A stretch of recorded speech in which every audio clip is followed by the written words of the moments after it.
वो हर रोज offline coaching जाती है, वो हर रोज घंटों तक पढ़ाई करती है, और फिर भी उसके केमिस्ट्री में नंबर नहीं आते हैं।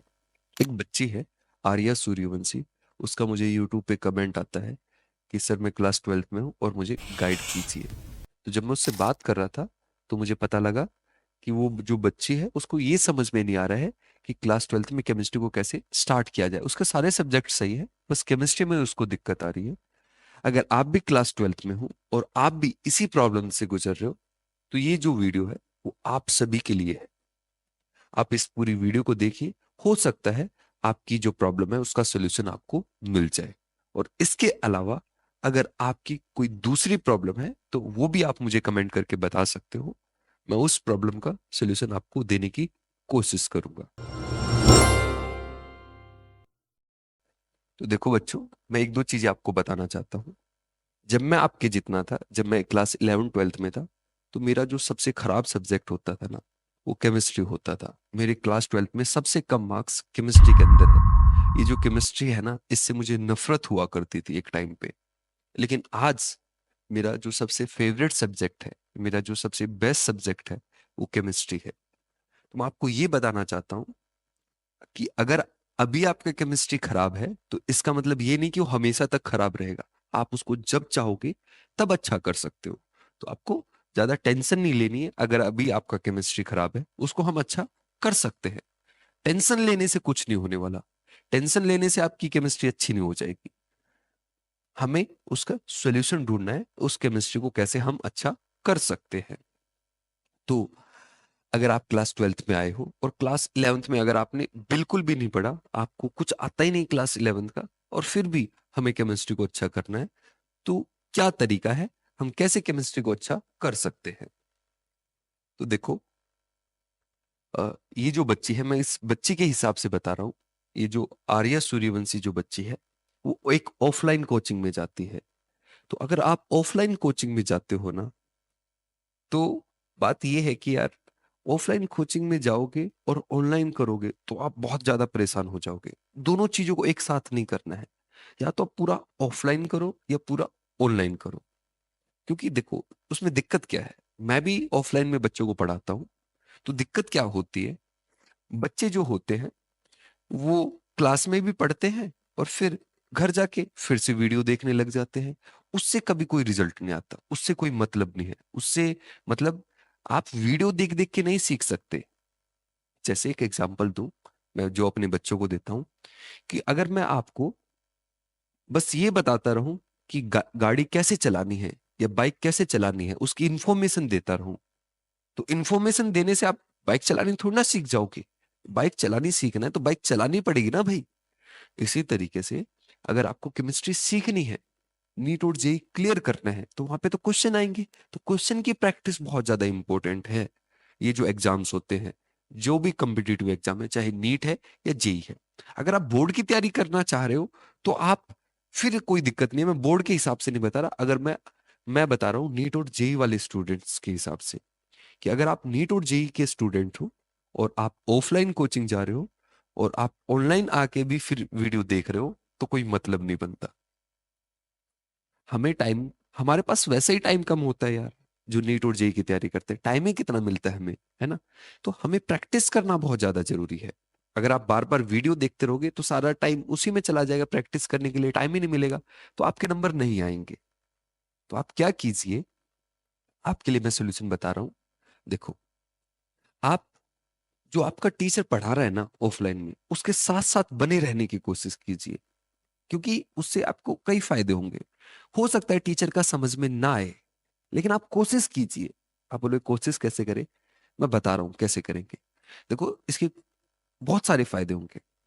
अगर आप टीचर के साथ रहोगे तो आप अपनी कोचिंग में भी, मतलब आपके ऊपर बर्डन नहीं रहेगा, वहां पे जो टेस्ट वगैरह चलेंगे।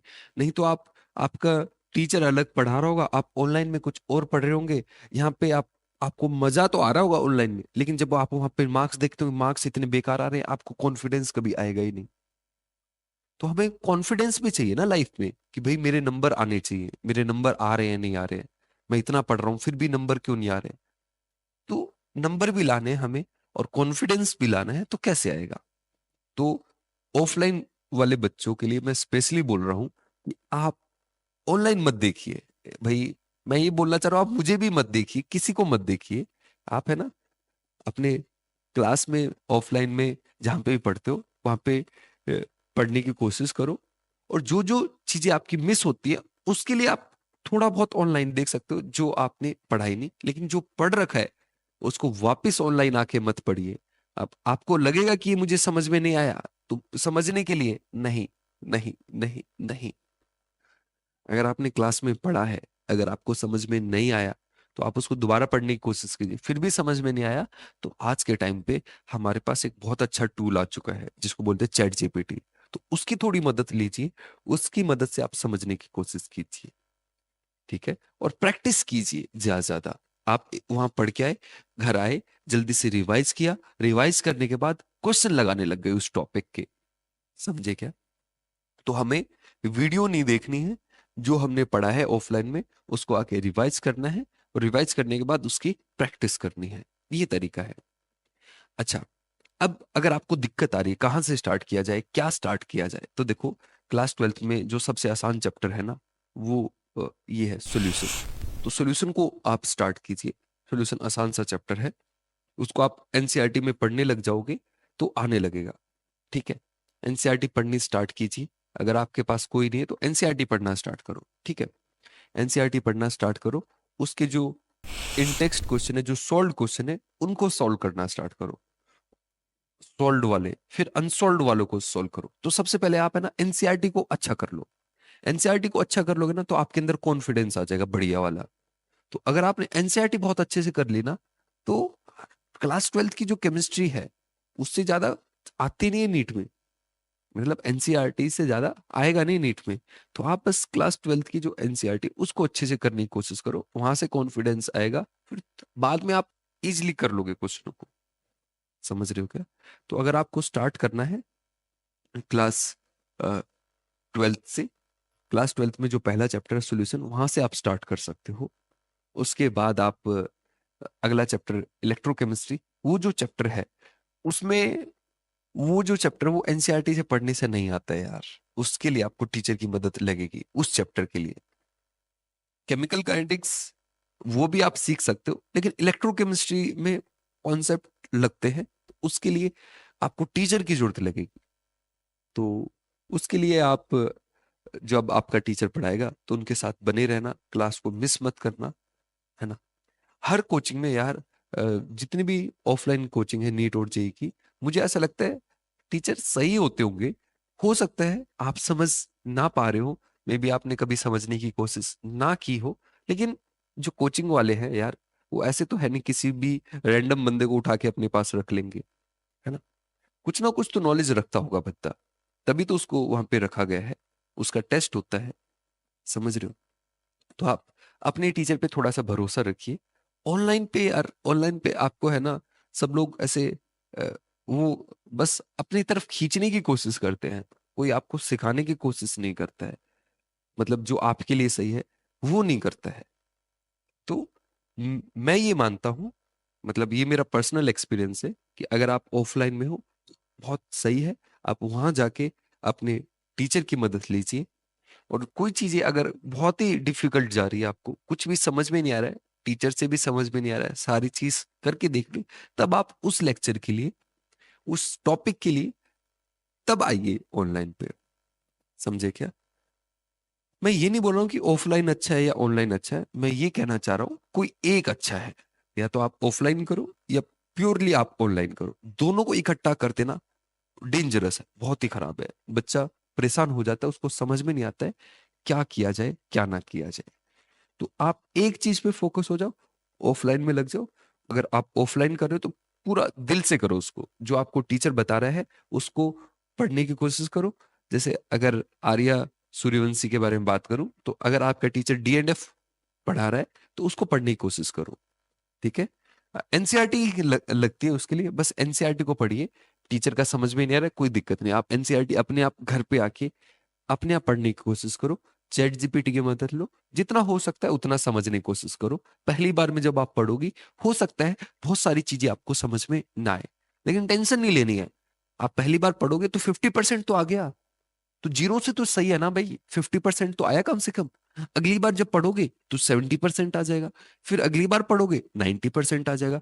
यही तरीका है पढ़ने का। आप ये मत सोचिए कि पहली बार में पढ़ के 100% आ जाएगा, सारे क्वेश्चन होने लगेंगे। ऐसा नहीं होता, ऐसा नहीं होता, ऐसा नहीं होता। हमें बार बार पढ़ के अच्छा करना पड़ता है, बार बार रिवीजन करनी पड़ती है।